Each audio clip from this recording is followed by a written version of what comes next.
Let this video be a warning to anyone looking to get into the acting business. Make sure you read everything before you sign it. Welcome to Beyond the Screen, I'm Nate, and these are the top 10 worst Hollywood movies actors were forced to film. Number 10. X-Men Origins Wolverine. This forgotten trash fire from 2009 is exactly that, just a big old burning pile of trash that was supposed to kickstart a whole series of origin movies, but ended up ending the original X-Men series, with Fox rebooting the entire team and setting their next movie in the 1980s. This movie had a pretty solid cast of people playing characters who were very important in the X-Men world. Will.i.am was John, Kevin Durand was the Blob, and of course Ryan Reynolds as Wade Wilson, aka Deadpool. In the comics, this character is a wisecracking smart aleck, and in this movie, they sewed his mouth shut. In the comics, he has nice big katana swords. In the movie, they're in his wrists, which is physically, I don't know how that makes sense, unless he just walks around all day with straight arms, just like, hello.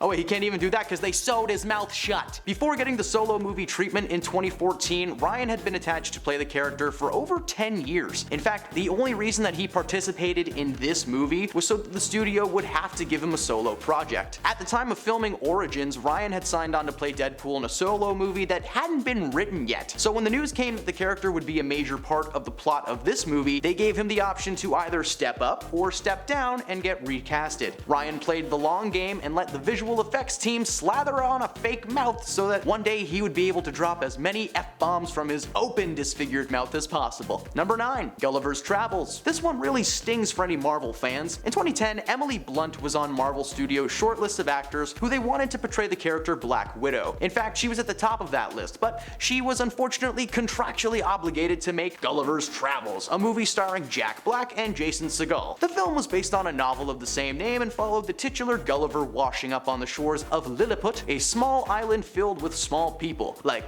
really small, like they're tiny. Emily Blunt played the Princess Mary. When she heard that she was supposed to play Black Widow, she leaped at the opportunity and tried everything she could to get out of her deal with the studio, but there was no loophole or solution of any kind that would have ended without her being sued. So she ventured on, and Scarlett Johansson did a great job in the role, but we can only help but imagine what would have been. Number 8. Transformers Revenge of the Fallen. It's no secret that Shia LaBeouf hated working in the Transformers franchise. While he was excited about the first movie, the initial reactions from the public combined with the final product of that movie made him change his mind. When it came time to film the sequel, Shia was doing everything in his power to get out of his contract. He was tired of being blamed for ending franchises or ruining movies simply by existing. But thanks to the 3-picture contract that he signed, there was no other option. Revenge of the Fallen was released in 2009 and is actually considered to be one of the better entries of the franchise, which, that's not saying much. Despite the box office return, Shia was still bitter about the shoot, and after being forced to return for a third movie, he had completed his contract and moved on from the franchise, leaving the door open for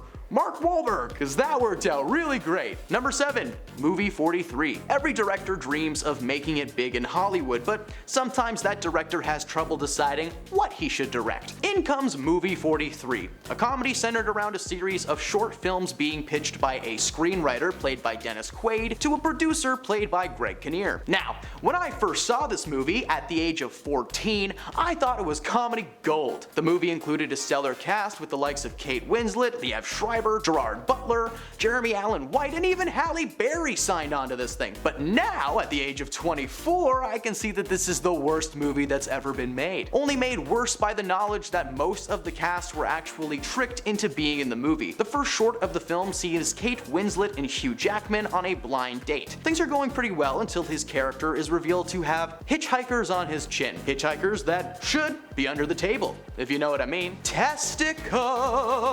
Now these two are probably the only ones who actually knew what they were signing up for. In their minds, this was going to be the first hilarious short of what would probably be an anthology masterpiece. But that scene was filmed 4 years before the project actually got released, and according to the producer Charlie Wessler, the footage was used as a calling card to help source more talent for the other portions of the film. If you've never seen the movie, I'll save you some trouble. Every single short has some kind kind of gross out humor baked into the premise. Now some premises are funny, like Johnny Knoxville stealing a leprechaun for his friend and holding it hostage, but then there's stuff like the parents who homeschool their kid in every aspect of the word. Homeschooling. It's pretty gnarly. At the end of the day, nobody actually knew what they were signing up for, nobody saw each other outside of their respective segments, and they didn't even realize how terrible the movie was until it was finally released in all its glory. Regret is not even close to the word these actors need to describe the feelings about movie 43. Number 6. G.I Joe Retaliation. The first G.I Joe movie, released in 2009, was an attempt to create a live-action blockbuster franchise based on a kids' cartoon from the 1980s. Just one of those many cheesy and strange films that came out of the late 2000s. I mean, who could forget Scooby-Doo and Speed Racer? We really need to leave cartoons alone. The first film, Rise of Cobra, was hated by critics, and it seems by its cast as well. Channing Tatum was cast to play the leading man Duke alongside Marlon Wayans as Ripcord. Now these two are probably the only good part of this movie. Their chemistry is insane, but according to Channing, he had an overall miserable experience both shooting the movie and living with the aftermath. Channing was actually a fan of the original cartoon growing up, and he had turned down the role several times before finally agreeing to signing a 3-picture deal with Paramount. While the first movie did make a lot of money when it was first released, cause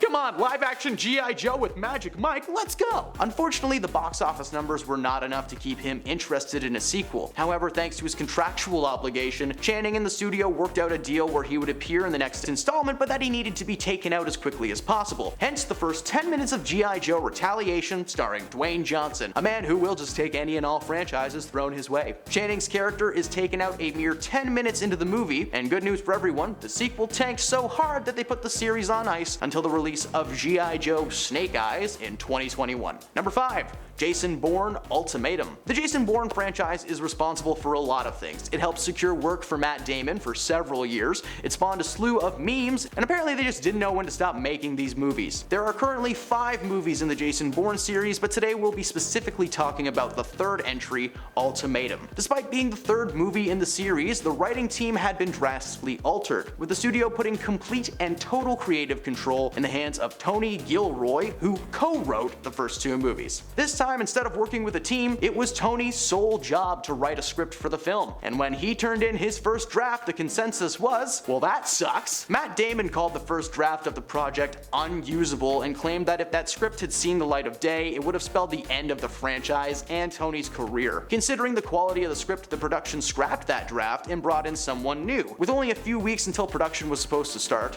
the second draft was also tossed into a gutter. Eventually, a third draft was written by Scott Burns and George Nolfi, who wrote Ocean's 12, and that was usable. Throughout production of the flick, several alterations of scenes were filmed, with the writing credits eventually being split between 3 separate people. And according to Damon, he wanted out of that project the moment there were issues with the script. He was the leading man and wasn't even asked to be a part of the creative process. Like, come on, heck, they should have let Matt improvise that whole movie. Probably would have been a much smoother shoot. In the end, he had to star in the third entry, but stepped down for the fourth after his buddy and director Paul Greengrass was let go from the franchise. Number 4. Thor: The Dark World. This was the sequel to the first Thor movie, released by Marvel Studios, starring Chris Hemsworth as Thor, Tom Hiddleston as his brother Loki, and Natalie Portman as the love interest Jane Foster. Jane was basically the secondary lead of the first 2 movies, but following the release of Dark World, her character was largely forgotten in the MCU and was unseen by fans until appearing in the 4th Thor movie, Love and Thunder. The reason being was she didn't even want to be in the sequel in the first place, and made sure that she was left out of the 3rd movie. According to Marvel CEO Kevin Feige, Portman may have been harboring some anger towards the production team. Before Alan Taylor directed Thor 2, Patty Jenkins was at the helm. Patty is of course the woman who directed the first 2 Wonder Woman movies, so you can kind of imagine why Natalie was a little upset about that. According to Natalie, when Patty left, she took her character's storyline with her. Originally, Portman had a more significant role in the film rather than being some vessel for the reality zone, so when Patty was forced to leave the project, it really left a sour taste for Portman and ruined her overall filming experience. Apparently, before the project even began shooting, Portman wanted out of the MCU and only agreed to make the sequel because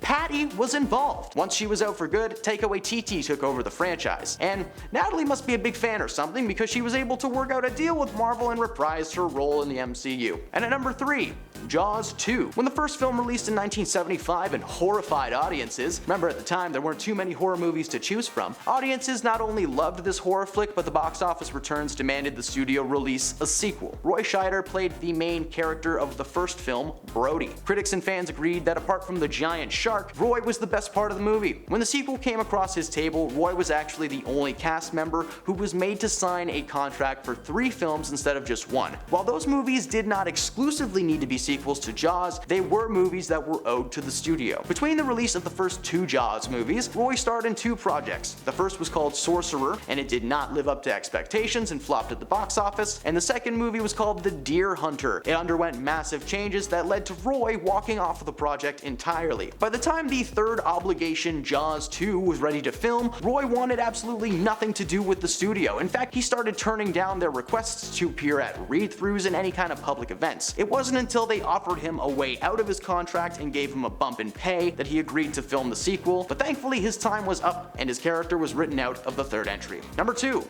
Elektra. If you forgot about the live-action Daredevil movie starring Ben Affleck and Jennifer Garner, nobody would blame you. Daredevil is still considered to be one of the worst live-action superhero movies ever made, only second behind the entry on this list. Garner starred as Daredevil's love interest and eventual partner, Elektra, who is a sigh-wielding, spandex-wearing baddie who really hates sandbags. Despite the reviews for Daredevil being the worst, the studio decided to give Elektra her own movie, a movie that Jennifer wanted absolutely no part of. She was disappointed with the quality of the first Daredevil movie, feeling that her character was simply there to be a love interest and nothing more. So, when the studio told her a solo movie was coming, she was so excited! Nah, I'm just kidding, she was so mad! Because not only did this mean wearing the uncomfortable suit once again, she had a contractual obligation to reappear as the character for the next 5 years. Legally, she had no other choice but to star in this weird action movie that honestly had little to no redeeming factors. At least 13 going on 30 exists and we can just watch that instead and pretend Elektra never happened. And at number 1, Blade Trinity. Wesley Snipes is not shy when it comes to letting his emotions out. Wesley starred as a vampire hunter with some special talents in the film Blade from 1998. The film was very well received and was really Marvel's first attempt at a live-action superhero movie for a more modern audience. The first film did so well that it spawned 2 sequels, with the third entry, Blade Trinity, being one of the worst experiences for everybody involved. Not only did the script suffer from being a comedy-action mismatch of ideas, but the cast was questionable to say the least. Instead of sticking to the darker side of things like the first movie, the third movie was written as a straight-up comedy, including actors like